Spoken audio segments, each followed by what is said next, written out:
Hello everyone, it is Jazz here. I just felt the need to do a book tag today, so I decided to do the Netflix book tag, which was created by A Darker Shade of Whitney. I will leave the link to the video in the description. It's just a tag I've been seeing around a lot, and so I decided to give it a go because it's about Netflix, one of my favorite things, and the categories and the questions match up, which are really fun. So let's go on with the tag. Number 1, recently watched. The last book you finished reading, and the last book I completed was Norse Mythology by Neil Gaiman. 2, top picks, a book or books that were recommended to you based on books that you have already read. One of my friends loaned and recommended the books Fool and the Serpent of Venice by Christopher Moore because we both really like Shakespeare. These are satire, comedy sort of books based on Shakespeare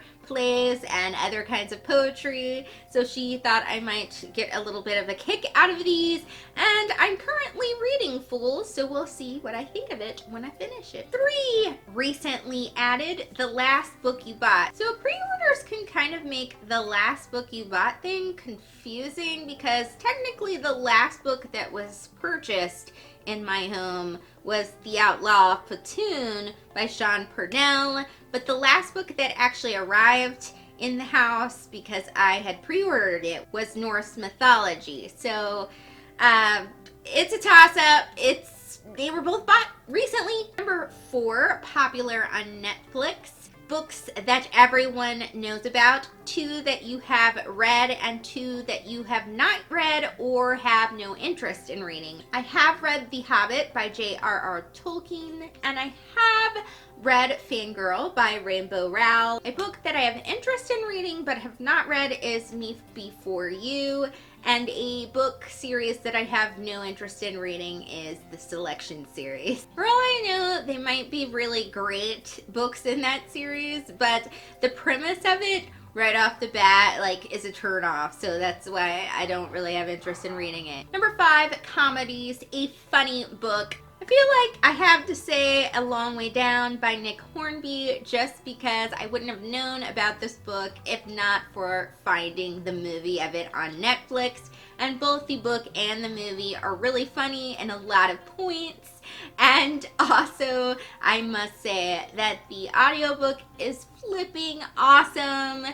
So definitely check it out. Number 6, dramas. A character who is a drama queen or king. I must say Neely from Valley of the Dolls because Girlfriend is definitely a drama queen. I mean, all the characters are melodramatic in that book, but I think Neely takes the cake. Number 7, animated, a book with cartoons on the cover. I decided to go with the first in the manga series Vampire Game by Judel. Obviously it has some animated looking characters on the front because it is a manga. This reminds me though that I really want to read past book 7 in this series, but I can never find the next book. It makes me crazy. I'm gonna check on Amazon. I'm gonna do some wish listing because this series is just cute. Number 8, Watch It Again, a book series that you want to reread. I'm going with the Hunger Games series by Suzanne Collins. I'm planning to reread it this year, so yay! Number 9, documentaries, a nonfiction book that you would recommend to everyone. One of the first memoir type books that I recall reading was Angela's Ashes by Frank McCourt. For the most part is about Frank and his life growing up in Ireland. What I like about it is that even though the events in it can be very sad, Frank wrote it in this way that makes you not feel sad because he kind of could find the humor in the sad bits. And so I think that is a really cool way to go about writing your memoir, is to find the humor in some of the sadness that happens to you. Number 10, action adventure, an action-packed book. I decided to go with the Looking Glass Wars trilogy by Frank Bador because what I really enjoyed about the series is that every event propels into the next. And of course there's lots of action because it's sort of a steampunk version of Alice in Wonderland, I guess. And she's like this lost princess, and she has to fight the Red Queen for power and a lot of other crazy stuff that's going on. And please, somebody else read these books. I've never heard anybody but me talk about them, and I just want somebody to talk about these books with. So read The Looking Glass Wars, okay? Number 11 is New Releases, a book that is coming out soon that you're really excited for. Unfortunately, I don't really have an answer for this because I, most of the time, except with the exception of some of my very favoritist authors, am totally clueless about what is coming out each year.